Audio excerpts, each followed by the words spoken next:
Get ready for breaking news. We start with a massive shakeup in reality television.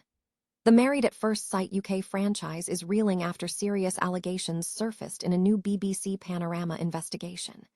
We dive deep into the claims made by ex-contestants, including Shona Manderson, who accused her on-screen husband of a non-consensual sexual act, and we examine the response from Channel 4, including the external review they have commissioned into contributor welfare.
Like pressure and fulfilled to audiences, signaling a major expansion for the French studio across the African continent. And finally, we take a nostalgic flight into the world of Hollywood legends. John Travolta is talking about the golden age of cinema and aviation, revealing how the music of that era was used far better than today. Hear his reflections on directing, his surprise Palme d'Or win at Cannes, and what he truly misses about the romance of flying and filmmaking. The popular reality show Married at First Sight UK is facing a significant crisis following allegations of rape made by former contestants in a recent BBC Panorama investigation. The revelations have sent shockwaves through the production company and the network. 2 women on the Channel 4 series claimed they were raped during filming. One alleged her husband raped her and subsequently threatened her with an acid attack, while another had previously informed Channel 4 and the production company, CPL, about similar allegations before the show aired. A third participant, Shona Manderson, identified herself and accused her on-screen husband of a non-consensual sexual act. The men implicated have issued denials, challenging the veracity of the accounts presented. Former participants have voiced concerns that Channel 4 failed to provide adequate protection. The BBC reported that the channel was aware of some claims prior to broadcast, but had previously stated to Panorama that all allegations were uncorroborated and disputed. In response to the fallout, Channel 4 has immediately removed all episodes of MAFS UK from its streaming and linear services, along with its social media accounts.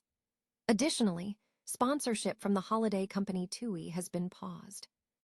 MAFS is a globally recognized franchise, with the UK series boasting a long-running success with viewership often exceeding 3 million viewers, positioning it as a highly valued reality program.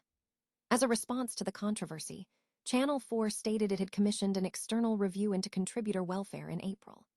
The channel asserted that the show operates under comprehensive welfare protocols, including rigorous background checks, a code of conduct, and daily welfare check-ins. Channel 4 maintained that, when allegations were raised, prompt action was taken based on the information available, and they strongly refuted claims that they had acted improperly. Priya Dogra, Channel 4's chief executive, expressed sympathy for the distressed contributors while emphasizing that the network could not adjudicate on the serious, disputed allegations. She affirmed that Channel 4 felt it was necessary to commission the external review to examine the existing welfare protocols and determine if further strengthening measures are required. The review, conducted by law firm Clyde & Co., is currently underway and will report to the CEO in the coming months. SkyShowtime has announced its debut original animated series, Hidden Islands, a family adventure set to premiere on the European streaming joint venture between Paramount and Sky, owned by Comcast. The series is set to feature 27-minute episodes and is developed by Madeline Bernadotte and Karini Gustafsson Teixeira, who co-wrote the children's book Stella and the Secret. The show is designed to encourage children to explore nature and foster a connection with the outside world. The synopsis for Hidden Islands describes 3 children who find themselves stranded on a mythical group of islands. They soon discover that this location is extraordinary and holds a significant secret that could alter their lives and potentially save the world. The children must collaborate, utilizing their intelligence to uncover hidden clues and solve the mystery to find their way home. Kai Fink, SkyShowtime's chief content officer, hailed the project as a significant milestone. Hidden Islands marks our first animated original series and is a fresh, fun, family-friendly, and inspiring addition to our growing slate of SkyShowtime productions. Exploring our connection with the natural world, the series aims to spark curiosity and imagination in young minds. With this prestige project, we're excited to further expand our collaboration with storytellers, creatives, and partners in the Nordics. We can't wait to share this wonderful show that the whole family can enjoy with our audiences. Bernadotte shared the creative inspiration, noting that the project began during the COVID-19 pandemic, fueled by a shared passion for nature, children, and storytelling. Our aim was to create an animated story that would spark a sense of adventure while also conveying important lessons about sustainability, survival, and caring for the planet. The production of Hidden Islands is handled by Oya Copenhagen, producer of Mia's Magical Playground, with executive producers Camilla Hammer and Sarita Christensen. Peter Edgeberg is the director, while Miles McLeod, Evgenia Golubeva, and Pell Mahler are among the writers. Studiocanal has finalized a 3-year theatrical distribution agreement with Sun Africa Group, SAG, a subsidiary of the Telefilms Group's Sun Distribution Group, marking a significant move to bolster the French studio's presence in the South African film market. This deal will encompass a slate of English-language feature films in the territory. Under the terms of the agreement, SAG will manage the theatrical releases for Studiocanal's primary English-language catalog in South Africa. This includes animation titles, films from the Sixth Dimension genre label, and select South African productions co-developed with local broadcaster Mnet. The objective of this partnership is to create a consistent flow of both international and local content for South African audiences. The initial film slated for release under this new arrangement is Pressure, a thriller directed by Anthony Maras, Hotel Mumbai, and starring Andrew Scott, Brendan Fraser, and Carrie Condon. Subsequent titles scheduled for distribution include the Quentin Dupieux-directed comedy Full Fill, starring Woody Harrelson and Kristen Stewart, which recently premiered at a midnight screening in Cannes, alongside Danny Boyle's Inc., Elsinore, The Custom of the Country, and Sean Byon's The Mannequin, with more titles forthcoming.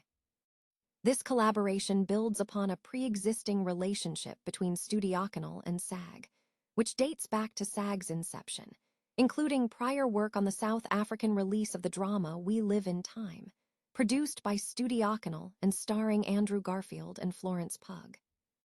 The distribution deal coincides with Studiocanal's broader strategic expansion into South Africa.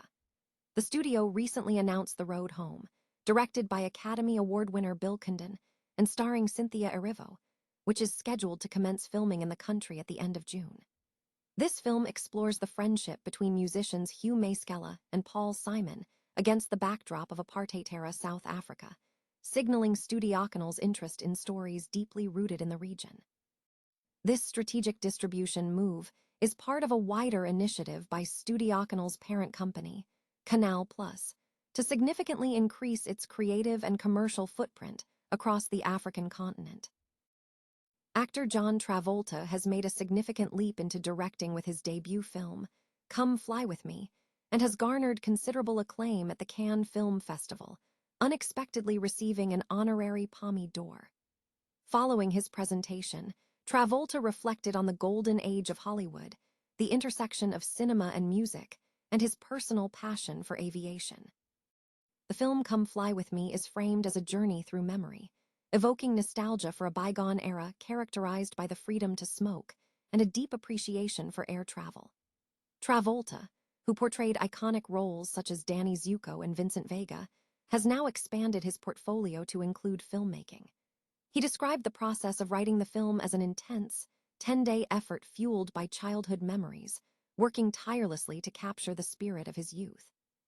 Speaking about his experience, Travolta highlighted the parallel between the golden age of commercial aviation and Hollywood. He asserted that the two eras ran concurrently, noting that the golden age of cinema utilized music far more effectively than contemporary filmmaking. He emphasized that music is crucial, stating that it accounts for between 50 to 70% of a movie's magic, citing Nino Rota's work on The Godfather and Gato Barberi's contribution to Last Tango in Paris. Reflecting on the flying experience, Travolta lamented the loss of a romantic element, missing the sensory details of the past, such as the distinct smell of tobacco mixed with the aroma of food on a plane. He contrasted this with the current experience, suggesting a romantic component has been diminished.